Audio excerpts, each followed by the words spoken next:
I'm honored to be here. As so many Americans, in the last 10 or 12 years, I have gotten to know some Indian immigrants who have become good friends of mine, and they have added so much to America. Both of our countries, of course, have similar backgrounds, both formed out of English law, and I think that is one of the things that makes both of our economies so strong. One of my friends had an interesting story when he got here, and like so many Indian immigrants, he came here with nothing. He wound up spending, I believe, he told me 3 months living out of his cab, and now, of course, today is wildly successful. But he said when he got here, he looked at immigrants from all around the world, and I believe he said India was fifth of all the nations in income. And he wanted, as long as he wanted while he was here, to see India advance from number 5 to number 4. As been mentioned previously, Indian immigrants now have higher per capita income than any other immigrant group in the United States, including the people who came here many, many years ago, which is a tremendous sign of what you have given this country.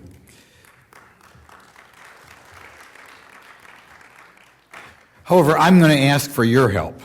Okay, I know we had some people meet with me earlier today and they ask for my help, but I'll ask for your help, because immigrants have always been an important thing in America that keeps it vibrant, that keeps it young, and keeps it growing. All of my best Indian friends have been here from 30 to 50 years, and they all make kind of they have the same concerns about the United States, and I'm going to ask you to help us deal with those concerns. John Adams, one of our founders, said that America must be a moral and religious country, and that our Constitution is fit only for a moral and religious country. However, in the last few years, we have seen problems in America, problems that Indians don't have, but too many native-born Americans do have. We have a breakdown in the family, which is encouraged by some people, encouraged by Marxists around the world, of course, and that is a horrible thing that is happening in America as we have more and more people born without a father at home, and it is causing problems that we see everywhere in America, right? Those of you who have been here 30, 40 years ago, you did not see this homelessness. You saw crime was a fraction of what it is today. Drug abuse was a fraction of what it is today. And I think a lot of that can be attributed to governmental policies, which do not focus on a moral and religious people, but which focus on trying to encourage people to live off the government, and this is a huge problem.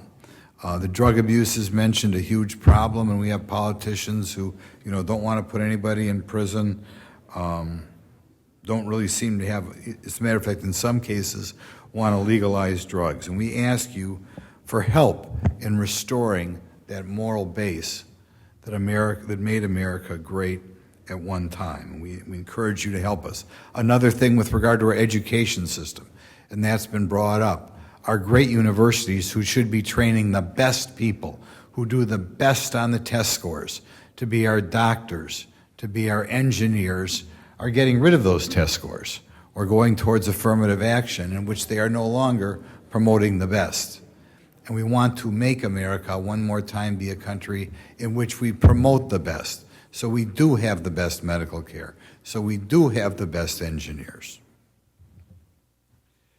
We are shifting to a country which is discouraging thrift. As you have heard in the last couple of weeks, we are trying to have those people who have saved money pay higher interest rates than those who haven't saved money. And again, this is a problem.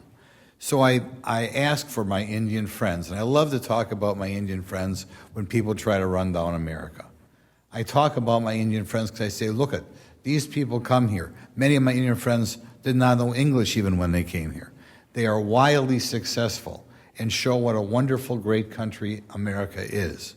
But there are too many Americans who don't appreciate it, and I hope as the Indian immigration population grows in America, as hopefully it will, we all can get together and revitalize America and make it the moral nation that our forefathers intended.